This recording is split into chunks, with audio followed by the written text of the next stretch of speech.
नमस्कार, study with Kanta channel पर आप सभी का हार्दिक स्वागत और अभिनंदन। पिछली क्लास में अपन राजस्थान की कला संस्कृति पढ़ रहे थे और राजस्थान की कला संस्कृति में अपन ने राजस्थान के संगीत घराने टॉपिक कंप्लीट किया था। इम्पोर्टेंट है संगीत घराने, एक ही वीडियो में उसको कंप्लीट करवा दिया गया है, इसीलिए आप उसको देख लीजिएगा। और आज एक और नए टॉपिक पर चर्चा करते हैं जिसका नाम है राजस्थान की गायन शैलियाँ। ठीक है, राजस्थान की गायन शैलियों के साथ साथ में जितने भी अपने कला संस्कृति और अपने साहित्य से संबंधित जितने भी अपने संस्थान है अपने उन सब पर डिटेल में चर्चा करेंगे। तो सबसे पहले शुरू करते हैं गायन शैलियों के बारे में। गायन शैलियों के बारे में आपको इतना याद रखना है कि अपने 4 गायन शैली अपने फेमस है राजस्थान में। ठीक है, 4 गायन शैली कौन कौन सी? मांड गायन शैली, जिसे अपन मांड गायिका या फिर अपन गायकी शैली भी कहते हैं। मांड शैली या फिर गायकी शैली। मांड तो इसलिए कहते हैं क्योंकि अपने जैसलमेर क्षेत्र का उधर प्राचीन नाम मांड क्षेत्र था, इसीलिए इसको उधर ही फेमस हुई है। ये तो अपने मांड शैली हो गई। मांड या गायिका शैली, मांगणियार शैली, लंगा शैली और तालबंदी शैली, ये 4 शैलियों के बारे में आपको याद रखना है। इंपॉर्टेंट टॉपिक है, एक क्वेश्चन आपको फिक्स देखने को मिलता है शैलियों से, और या फिर अपने संस्थानों में से भी एक क्वेश्चन देखने को मिलता है। इस छोटी सी क्लास से आपको 1 या 2 क्वेश्चन देखने को मिल सकते हैं। 10-15 मिनट से ज्यादा ये क्लास होगी नहीं।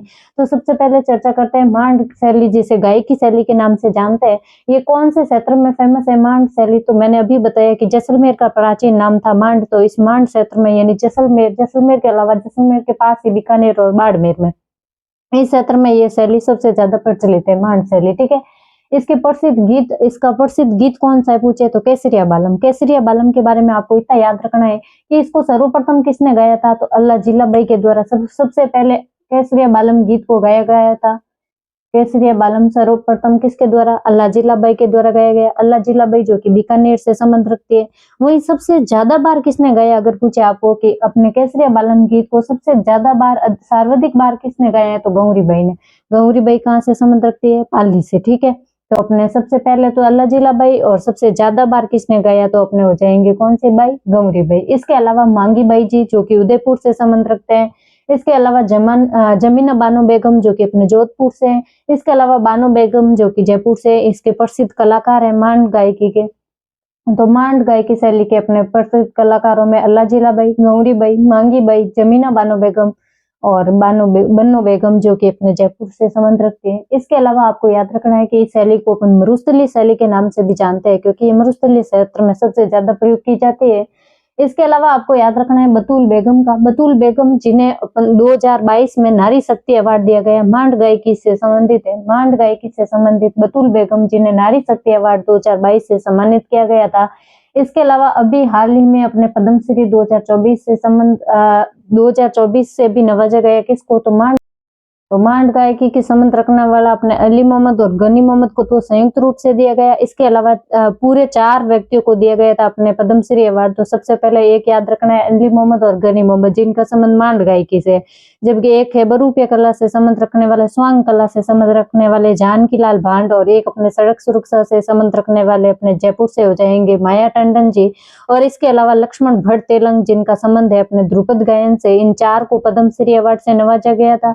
और इनमें से एक आपको याद रखना है मांड गायकी से संबंधित है कौन? अली मोहम्मद और गनी मोहम्मद। इनको संयुक्त रूप से मिला इसीलिए इनका एक ही मानते हैं। ठीक है, तो ये हो गई अपने मांड शैली जिसे अपन गायकी शैली के नाम से जानते हैं। उसके बाद में याद रखना है मांगणियार शैली। ठीक है, मांगणियार शैली जो है अपने जैसलमेर और बाड़मेर में ये प्रचलित है सबसे ज्यादा मांगणियार शैली। और ये मांगणियार मूलतः तो थे अपने कहाँ के? सिंध क्षेत्र से थे, लेकिन अपने यहाँ पे राजस्थान में आके बस जाते हैं बाद में, और फिर जैसलमेर और बाड़मेर में सबसे ज्यादा ये प्रचलित है मांगणियार शैली।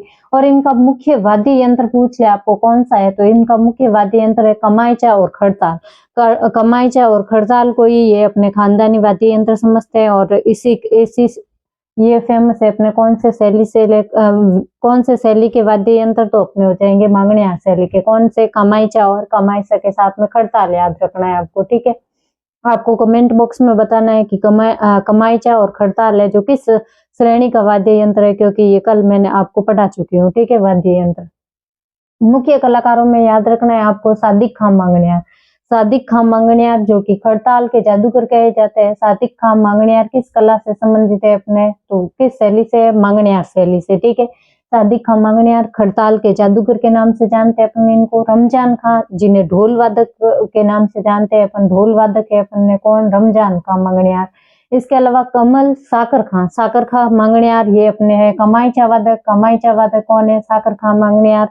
इसके अलावा दद्दे खां, दद्दे खां के बारे में याद रखना है कि ये अलगोचा वादक है अपने, कौन? दद्दे खां, ठीक है। दद्दे खां, साकर खां और रमजान खां और सादिक खां, ये चार प्रमुख फेमस किस शैली से संबंधित है? अपने मांगणियार शैली से, ठीक है।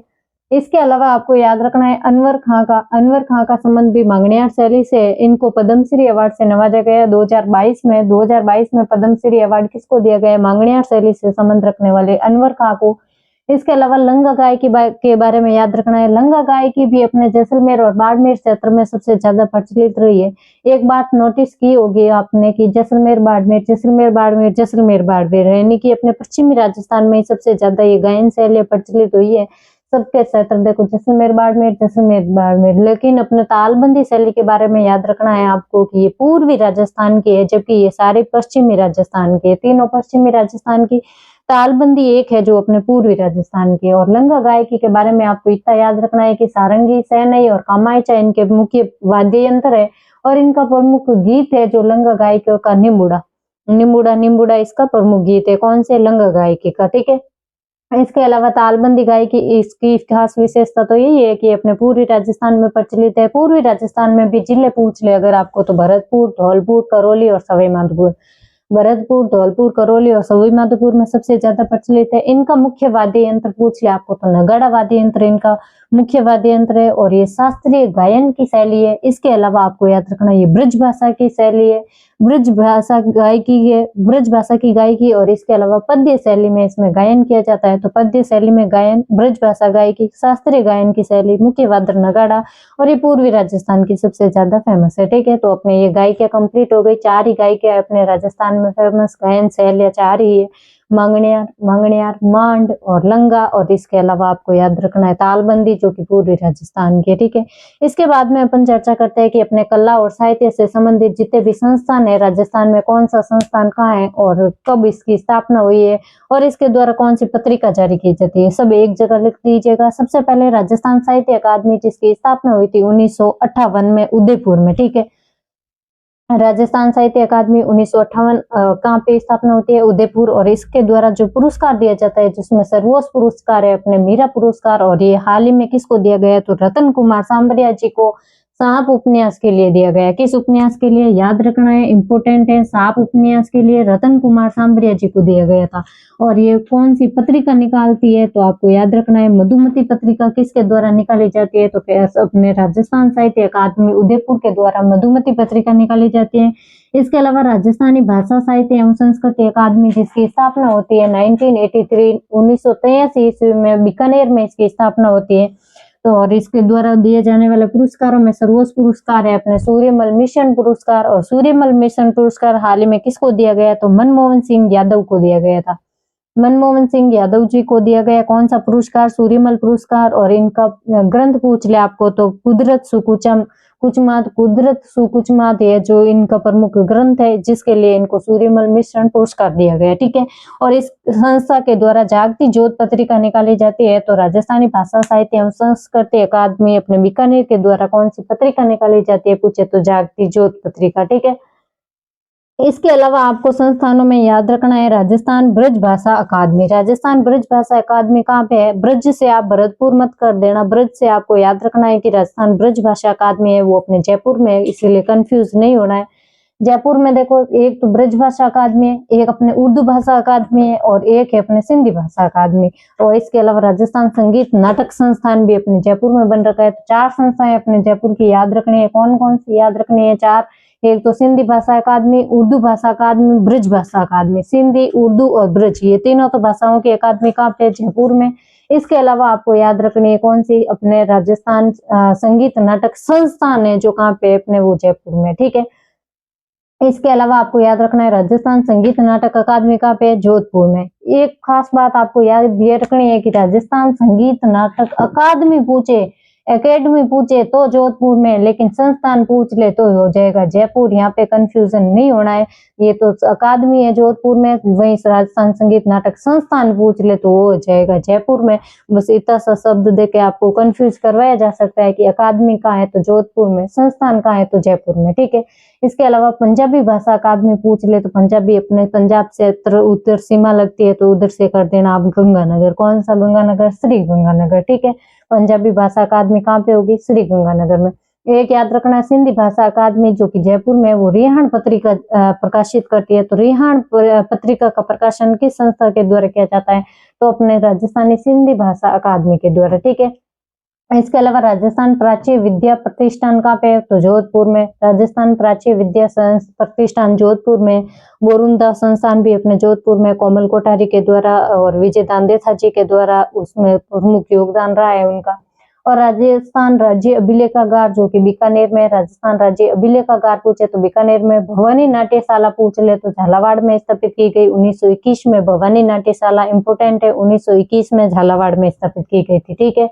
इसके अलावा नगर श्री शोध संस्थान अपने चूरू में, नगर श्री शोध संस्थान चूरू में। और इसके अलावा आपको रखना है याद हिंदी भाषा प्रचार समिति जो कि बीकानेर में, श्री डूंगरगढ़ बीकानेर में, श्री डूंगरगढ़ बीकानेर में कौन सी अकादमी है पूछा आपको? तो हिंदी भाषा प्रचार समिति बन रखी है, ठीक है।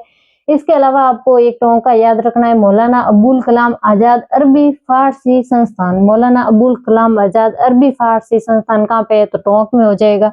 तो ये अपन ने चर्चा कर ली है अपने राजस्थान में जितनी भी अपने कला और साहित्य से संबंधित जितनी भी संस्थाएं थी उन सब की, और इसके अलावा अपने जो भी गायन शैलियां थी उन सब पर डिटेल में चर्चा कर ली है।